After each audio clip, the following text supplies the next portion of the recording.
Hola a todos, ¿cómo están? Mi nombre es Lesma, espero se encuentren muy bien. Yo como siempre muy contenta de poder estar un día más aquí con ustedes, muy agradecida de que me estén viendo donde quiera que se encuentren. El día de hoy tenemos un caso sucedido en los Estados Unidos, el de la familia Cannon. Acompáñenme a ver todos los detalles.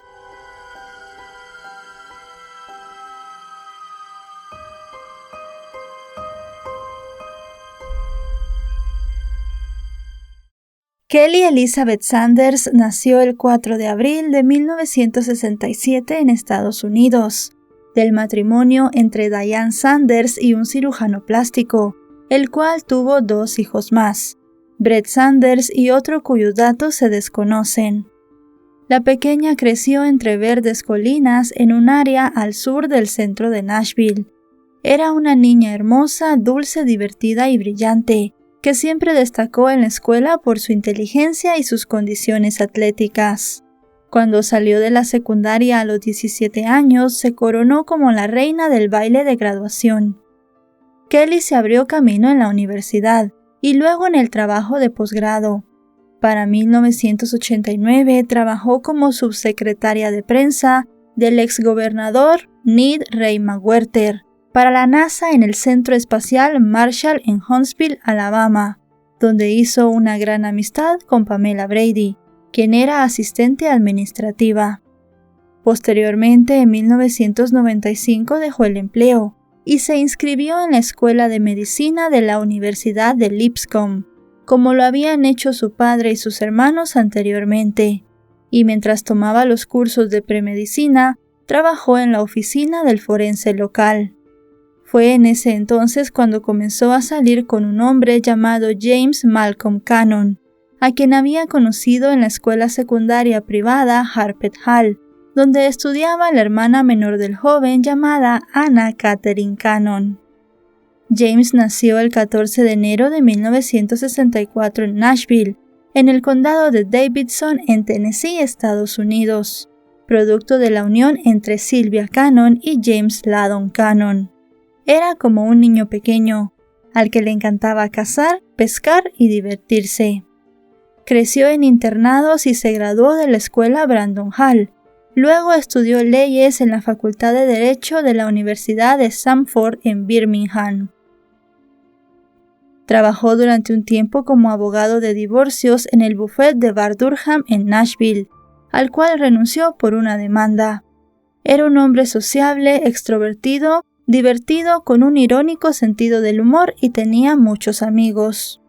Para cuando comenzó a salir con Kelly ya tenía un matrimonio fallido y se había declarado en bancarrota. Los amigos cercanos los veían como una pareja extraña porque eran muy opuestos, pero todos coincidían en que estaban muy enamorados. Salieron durante un tiempo y a pesar de que James estaba en quiebra, se casaron en la primavera de 1996. Ella tenía 29 años y él 32. Al principio, Kelly se hacía cargo de los gastos de la casa para ayudar a su marido, y a pesar de las dificultades económicas, el matrimonio salió adelante. Después de crear algunas empresas comerciales fallidas, James cofundó en 1999 una compañía la cual cobraba cheques sin fondos de los hospitales, la cual se volvió muy exitosa y le permitió salir de la mala racha económica. Las ganancias del nuevo negocio le permitieron a la pareja unos meses después, el 16 de septiembre, tener a su primer hijo, James Isaac Cannon. Para el abogado, su nueva esposa había sido su amuleto de la buena suerte para salir de la quiebra. Pronto se convirtieron en una familia adinerada, compraron lindos autos y joyas, además de adquirir una nueva casa grande donde se mudaron al poco tiempo. Su vida parecía ser perfecta, salían frecuentemente con amigos y llevaban una vida social ajetreada. Kelly era retratada por las revistas sociales como una esposa trofeo y un símbolo de estatus.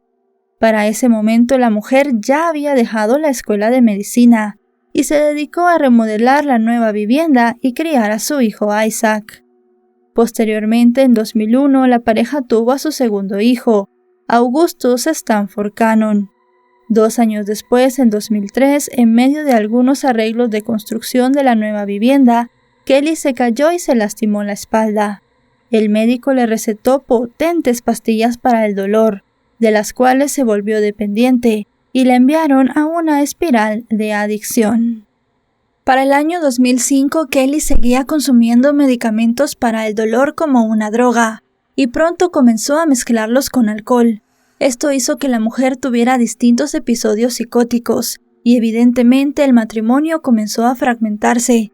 Las cosas entre Kelly y James no iban nada bien, y la pareja discutía recurrentemente. En una de esas ocasiones, incluso Kelly fue arrestada, porque ella tomó un cuchillo y comenzó a amenazar a su marido. Sin embargo, en nombre del amor que se tenían el uno por el otro, trataron de olvidar el incidente, y en 2006 nació Emily Maeve Kelly Cannon, la hija con la que tanto había soñado la mujer, y que mantuvo unida a la pareja durante un tiempo más. Tras la llegada de la pequeña, Kelly continuó con el consumo excesivo de medicamentos ligados con alcohol y además otro tipo de drogas. En esa época comenzó a perder mucho peso. En verano de 2007, al parecer, la mujer descubrió una supuesta aventura de su esposo y consultó con un abogado de divorcios. También comenzó a ver al psiquiatra Bushnell, quien le recetó antidepresivos que la mantenían prácticamente todo el día dormida. El matrimonio continuaba desmoronándose cada día, y las peleas entre Kelly y James sucedían casi a diario. No solamente eran peleas verbales, sino también muchas de estas llegaron a lo físico. Los 3 hijos menores de la pareja eran los testigos de todas estas discusiones. Y también fueron testigos de algunas de estas peleas los agentes de policía locales, ya que ellos en varias ocasiones fueron a la casa por distintos llamados de los vecinos y de la propia pareja. Al final, el 28 de febrero del año 2008, James decidió solicitar el divorcio. También solicitó una orden de alejamiento para Kelly y la custodia completa de sus hijos. Él decía que la mujer era un peligro para ellos. No quería que ella se acercara a la casa donde estaban viviendo, ni que tampoco estuviera exponiendo a sus hijos al alcohol y a las drogas. Las cosas iban muy mal para Kelly en ese momento. Ella el 6 de marzo de ese mismo año tuvo que ser hospitalizada, ya que fue encontrada desmayada en un centro comercial. La mujer estaba abusando de las drogas y para ese momento solo pesaba 40 kilos. Era algo verdaderamente triste de ver. James también había pedido a un juez que Kelly abandonara la vivienda familiar. Esto fue apoyado por el juez, a pesar de que la casa estaba a nombre de Kelly desde el año 2005. Lo que hizo James para que ella no estuviera alejada de sus hijos fue comprarle un apartamento a solo unas cuadras de la casa donde ella siempre había vivido con su familia. Luego del incidente de Kelly que se desmayó en el centro comercial, James decidió que ella tenía que entrar a rehabilitación y le puso una condición. Si tomaba 90 días de rehabilitación en contra de las drogas, ella podía regresar a la casa familiar. Kelly decidió con esto internarse en una clínica, pero solamente estuvo un mes. Salió diciendo que ella tendría el resto del tratamiento en la casa, y James le permitió que volviera al hogar familiar. Kelly comenzó a ver de nuevo al psiquiatra, quien le estaba recetando otra vez medicamentos muy fuertes que la mantenían sedada todo el día. Como no podía hacerse cargo de sus hijos, contrató a una niñera de nombre Carly Dewey y a una ama de llaves de nombre Vicky Shams para que cuidaran a los niños. Un nuevo episodio de violencia se registró en el hogar de los Cannon el 21 de mayo de ese mismo año. En esta oportunidad, la mujer al parecer comenzó a perseguir a su marido con un cuchillo. James llamó al número de emergencias para reportar el hecho. Mientras realizaba la llamada, su mujer lo empujó al suelo y le arrebató el celular. Además, le quitó la batería. Sin embargo, antes de que le quitara el teléfono, el hombre logró decirle a la policía lo que ocurría en la casa. Según lo que se pudo escuchar en la llamada, Kelly había metido en la parte trasera de su vehículo a su hija de 18 meses, mientras James logró atravesar su auto en la entrada principal para evitar que la mujer saliera y se llevara a los niños. Pero la mujer embistió el carro de su esposo y salió a toda velocidad. Un oficial de la policía que alcanzó a llegar, en lugar de iniciar una persecución para evitar un accidente, la rastreó por medio del GPS del auto y posteriormente la detuvo por poner en peligro imprudente a sus hijos, por violencia doméstica y por evadir el arresto. En esa ocasión, James terminó con heridas en el brazo y su camisa desgarrada. El parachoques trasero de su vehículo también quedó totalmente destrozado. Luego de ese incidente, James le comentó a sus amigos que estaba muy asustado. Para él, Kelly había llegado a niveles inimaginables, por lo cual en el juzgado, mientras la mujer estaba detenida, solicitó una orden de alejamiento y de protección de abuso doméstico. El juez se la concedió. Kelly no podía volver a la vivienda familiar, ni se podía acercar ni a James ni a sus hijos. El hombre también optó por contratar a uno de sus amigos como su abogado de divorcio, para que agilizara el proceso y él pudiera separarse legalmente de Kelly lo antes posible. La mujer estuvo unos días en la cárcel y luego salió. Después de estos días no se supo mucho de Kelly, hasta el día 22 de marzo. Ese día la vieron en un bar. Estuvo tomando algunas copas y habló con el cantinero.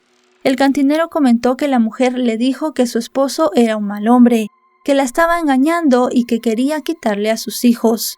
Pero Kelly le dijo que ella lo mataría antes de dejar que él se quedara con los niños. El cantinero dijo que realmente no le puso mucha atención. Él pensó que era una mujer borracha que se estaba desahogando, como muchas personas lo hacían en el bar. Nadie supo de ella después de esa noche hasta el 22 de junio, cuando llamó a Amy Houston, una amiga en común de la pareja, esto para invitarla a cenar y tomarse unos tragos.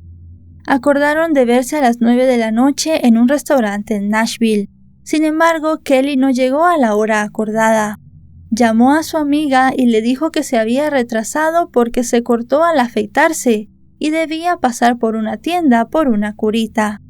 La mujer llegó pasadas las 9:30 de la noche. Durante la velada hablaron del divorcio de la pareja. Kelly lucía molesta y deprimida. Una hora después sonó su teléfono. Al parecer era James, y se inició una discusión entre ambos. Amy solo podía escuchar lo que la mujer decía. La conversación duró aproximadamente 5 minutos, y después de colgar, Kelly lucía un tanto nerviosa. Al cabo de unos minutos se fue del lugar. A la mañana siguiente, el 23 de junio, la niñera y el ama de llaves se presentaron a trabajar como siempre. Notaron que la puerta principal de la vivienda estaba abierta, pero no se alarmaron porque no había indicios de que la entrada hubiera sido forzada. Las dos mujeres se sentaron en la cocina a tomar café y conversar. Pasadas las 9 de la mañana les pareció raro que la casa estuviera en total silencio y algo desordenada. Por lo general, la niña de 1 año ya estaba despierta cuando ellas llegaban, y su jefe salía a trabajar temprano. Decidieron subir las escaleras hacia el primer piso en busca de la familia. El ama de llaves fue al cuarto de la bebé, pero no estaba en su cuna. Tampoco estaban sus hermanos.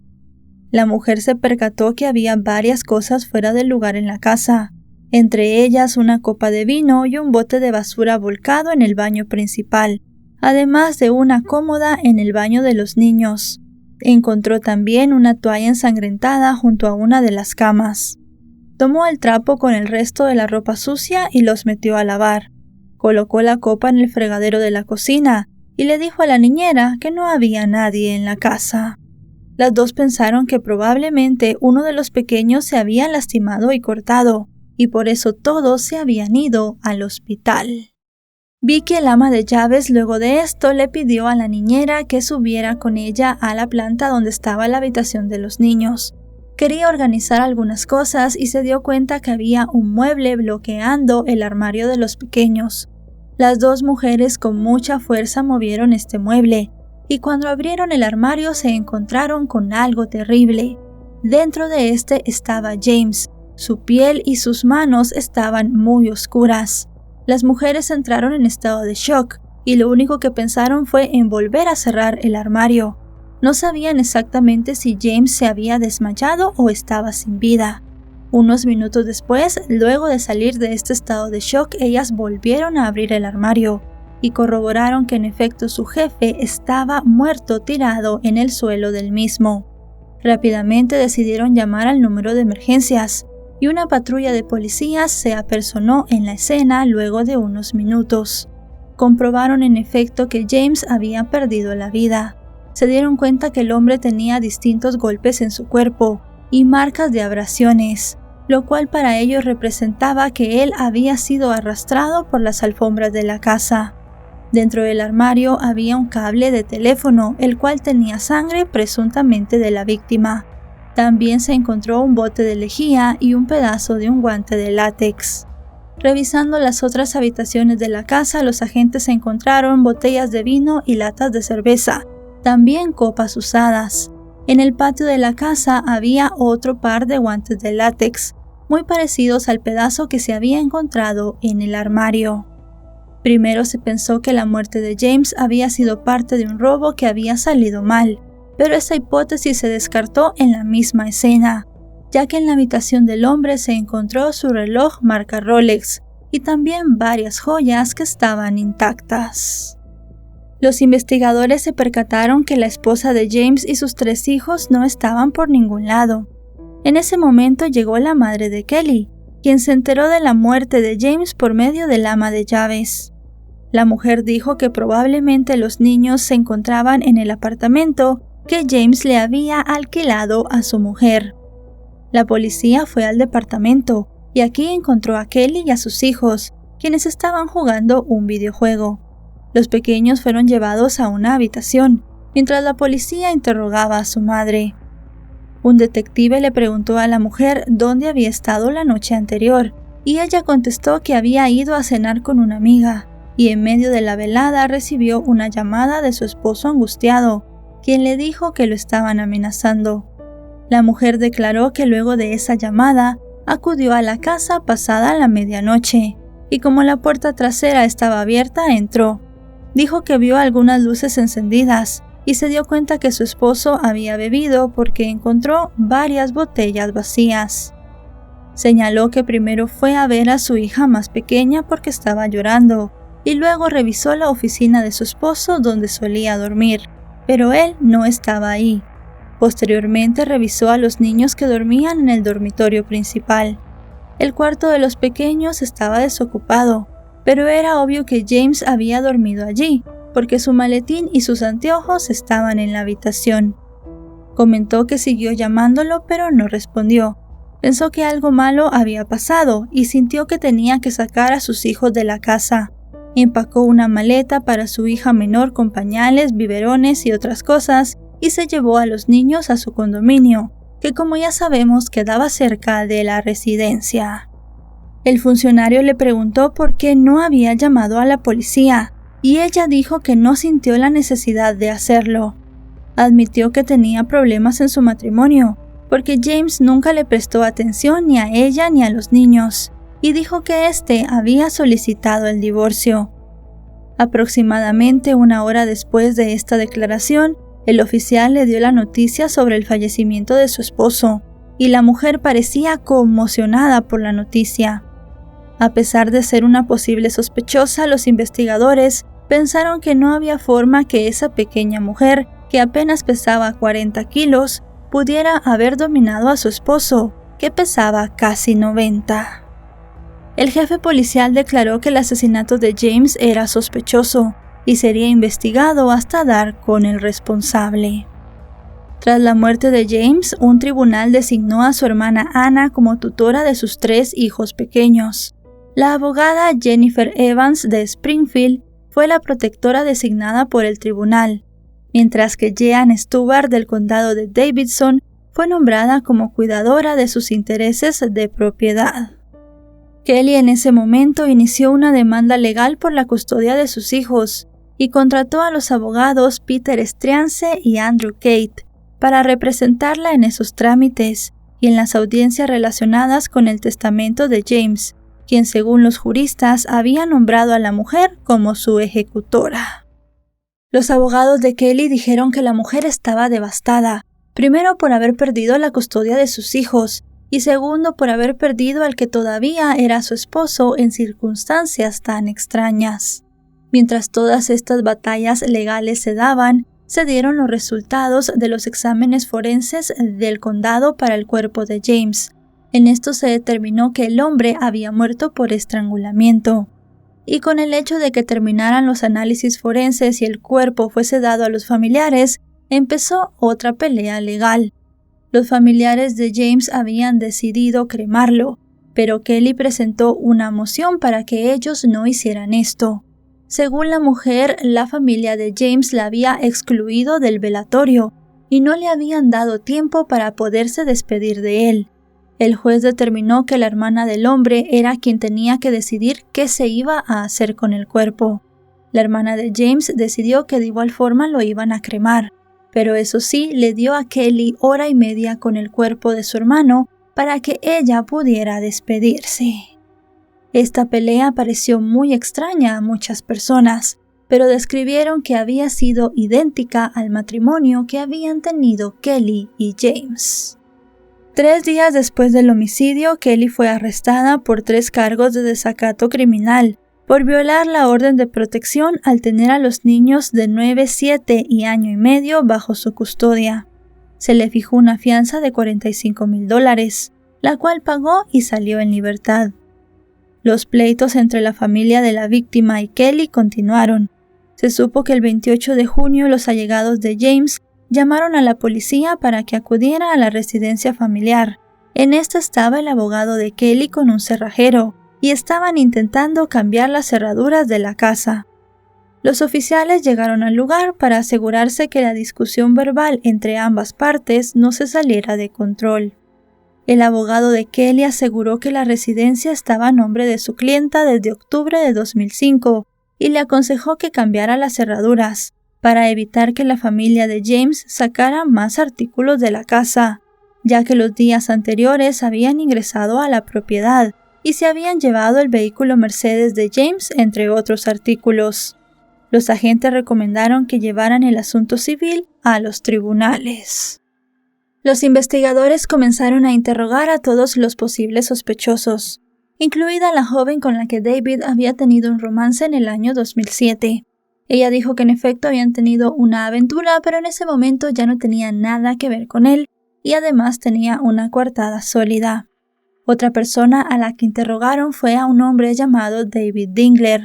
Él había sido socio de James, pero en el año 2005 se habían separado definitivamente porque habían tenido muchos problemas.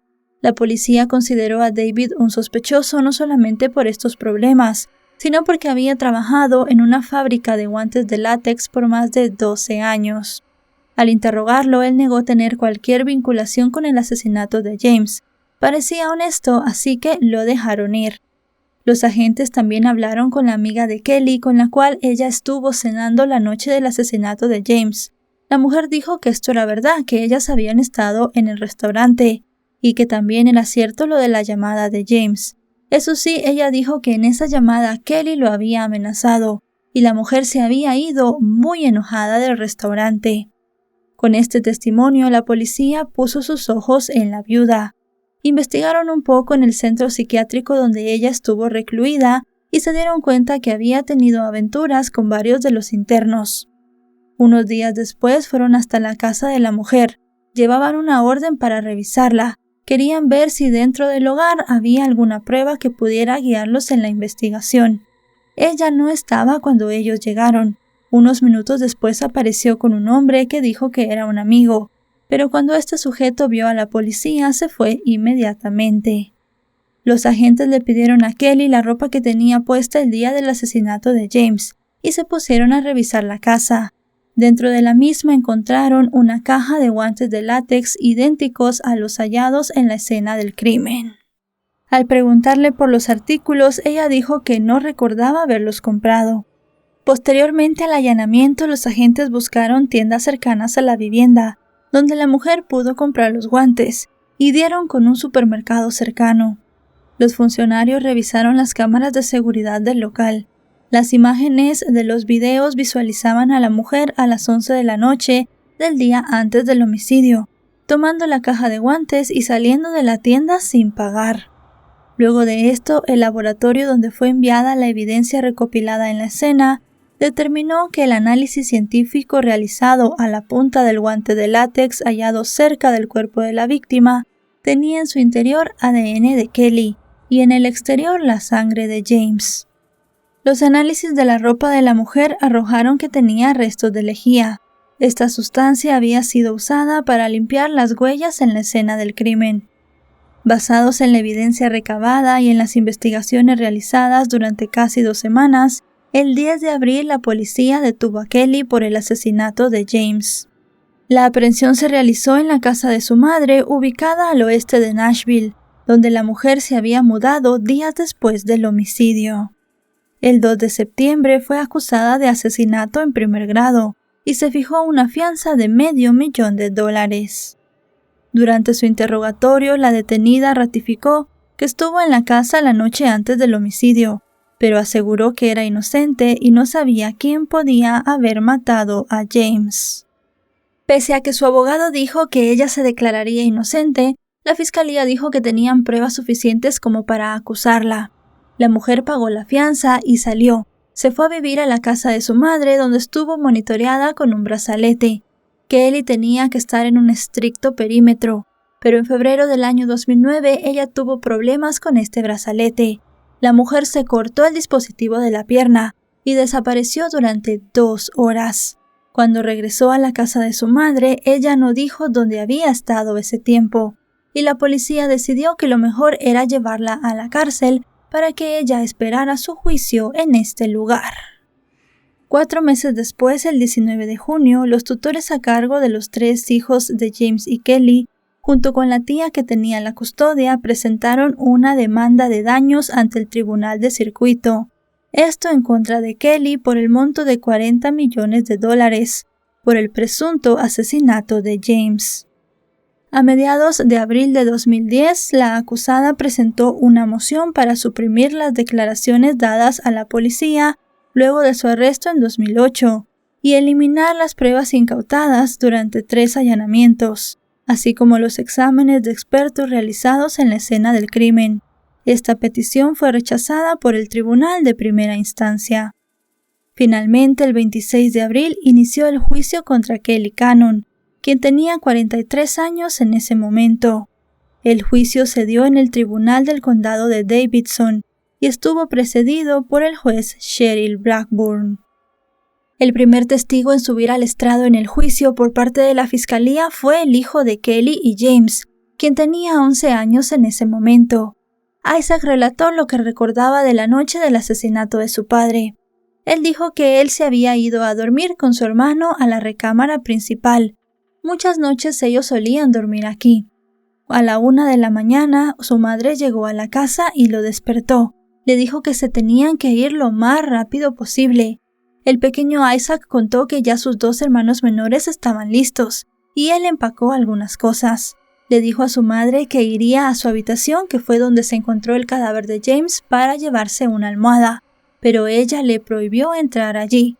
Le dijo que se tenían que ir lo más rápido posible y que no podía recoger nada. También comentó que en lugar de pasar por las gradas que estaban cerca de esa habitación, Kelly le dijo que tomara otro camino y saliera por la puerta trasera. Todo esto a los investigadores les pareció muy extraño. El pequeño también contó desde su punto de vista las adicciones de su madre, las peleas de sus padres y también el divorcio que estaban llevando. La fiscalía también subió al estrado al ama de llaves, Vicky, quien aseguró que apenas tenía 6 semanas de estar trabajando con la familia cuando ocurrió el crimen, y que la acusada se fue a los pocos días de ella llegar, y no la volvió a ver más. Ratificó todas las declaraciones dadas a los agentes el día del hallazgo del cadáver de James, y añadió que luego de cerciorarse que su jefe estaba muerto, llamó a la madre de Kelly para darle la noticia, pero se sorprendió cuando la mujer le dijo que ella ya lo sabía. Aseguró que si bien James solía beberse unos tragos a diario, nunca lo había visto emborracharse. La defensa argumentó que Kelly era demasiado pequeña para poder atacar a James, quien le doblaba el tamaño. Dijeron que una mujer tan delgada como ella era imposible que tuviera la fuerza para pegarle a su esposo y luego estrangularlo con una ligadura. La fiscalía quiso refutar este argumento, mostrando un análisis toxicológico que los forenses le hicieron al cuerpo de James. En este se determinaba que el índice de alcohol en la sangre del hombre sobrepasaba por mucho el límite legal, así que si él estaba embriagado, seguramente Kelly sí podía haberlo atacado. Además de eso, también habló el forense. Él explicó todas las heridas que tenía James en su cuerpo, incluidas las abrasiones que había sufrido por haber sido arrastrado en la alfombra. El forense declaró que como él había sido estrangulado con una ligadura, no tenía que necesitarse mucha fuerza para poder hacer esto. Rick Green, un hombre que la acusada había conocido a través de un programa de rehabilitación y con el cual estuvo saliendo después de que su matrimonio colapsó, también dio su testimonio. El sujeto señaló que luego de la muerte de James le preguntó a Kelly si no sabía que el cuerpo de su esposo estaba en el armario cuando salió de la casa, pero ella solo le contestó que no podía decirle nada, porque no quería que tuviera que mentir. El fiscal dio su alegato final y sostuvo que la acusada planeó deliberadamente asesinar a su expareja, porque éste le amenazó con quitarle a sus hijos. Además, tampoco quería perder la vida privilegiada que tenía. Finalmente, el 29 de abril, el jurado deliberó durante 1 hora, antes de encontrar a Kelly Cannon, de 43 años, culpable por homicidio premeditado en primer grado, y sentenciarla a cadena perpetua con posibilidad de libertad condicional después de 51 años. El 27 de abril de 2011, el hermano de Kelly, Brett Sanders, vendió en $500,000 la casa donde ocurrió el crimen, la cual había sido valorada en $720,000 en el año 2009. En 2012, la mujer presentó una apelación ante el Tribunal de Primera Instancia, cuyo juez ratificó nuevamente su condena el 30 de octubre. Sin embargo, a pesar de la negativa del tribunal, continuó su lucha para reabrir su caso y logró un nuevo juicio ante la Corte Suprema del Estado. En diciembre de ese año, nuevamente volvió a captar la atención de los medios de comunicación, cuando paralelamente a la solicitud ante la Corte, también pidió acceso al fondo fiduciario de sus hijos de 13, 11 y 6 años, el cual luego del crimen de su esposo quedó a cargo de su hermana Anna. Kelly afirmó que la herencia de su difunto esposo se estaba despilfarrando antes de que sus hijos tuvieran la edad suficiente para heredarla. Acusó a su excuñada de apropiarse indebidamente del dinero después de que gastó casi $1 millón en una casa en un suburbio acomodado de Nashville en 2008. Hasta ese momento no estaba claro cuánto dinero había en el fideicomiso, pero el patrimonio de James había sido valorado en alrededor de $8 millones. El abogado de la acusada recordó que los términos del fideicomiso establecían que su defendida debía ser notificada antes de que se usara el dinero. La revisión del caso ante la Corte Suprema del Estado para determinar si había nuevo juicio se llevó a cabo durante 4 audiencias desde el 30 de marzo del 2015. La condenada, con su uniforme del Departamento Correccional de Tennessee, observó en silencio cómo sus 2 nuevos abogados interrogaban al médico forense que realizó los exámenes al cuerpo de su esposo. El nuevo equipo de abogados de Kelly esperaba demostrar que el anterior abogado había sido muy ineficaz en demostrar que ella no tenía la suficiente fuerza como para atacar a su esposo. Pidieron que se revisara de manera exhaustiva todo el informe forense y volvieron a decir que era imposible que una mujer del tamaño de Kelly pudiese dominar a un hombre como James. Después de que se vieran todas las pruebas y se reevaluaran todos los testimonios, el juez que estaba a cargo de la apelación la rechazó. Dijo que el equipo de abogados anterior de Kelly había sido muy minucioso y muy concienzudo en su trabajo. Finalmente, el 26 de mayo de 2015, el juez confirmó la sentencia del tribunal posterior a la condena y fue negada la petición de un nuevo juicio. A día de hoy, Kelly continúa manteniendo que es inocente, y se desconoce el destino de los hijos de los Cannon, Isaac, Augustus y Emmeline, quienes actualmente deben tener 23, 21 y 16 años respectivamente. Y bueno, chicos y chicas, hasta aquí el video de hoy. Como siempre decimos, un caso muy terrible, un caso muy impactante, un hombre que perdió la vida a manos de su todavía esposa. Realmente hay muchas preguntas todavía en la investigación. ¿Cómo fue que Kelly hizo que James se emborrachara tanto como para poderlo estrangular? ¿Qué pasó esa noche en la casa? Ella sigue diciendo que es inocente y que fue otra persona la que asesinó a su esposo. Pero realmente hay muchas pruebas que la condenan, especialmente el guante con su ADN y el hecho que tuviera una caja de guantes idéntica en su casa. Creo que esas fueron pruebas muy condenatorias. Si este video les ha parecido informativo, recuerden dejarle un me gusta, recuerden suscribirse si no lo están. Actualizo 3 o 4 veces por semana y si están suscritos les llegará una notificación cada vez que yo suba un video. También me pueden seguir en mis redes sociales, tengo Facebook, Twitter e Instagram. Los enlaces estarán en la descripción. Ahora sí, nos vemos hasta otro caso. Adiós.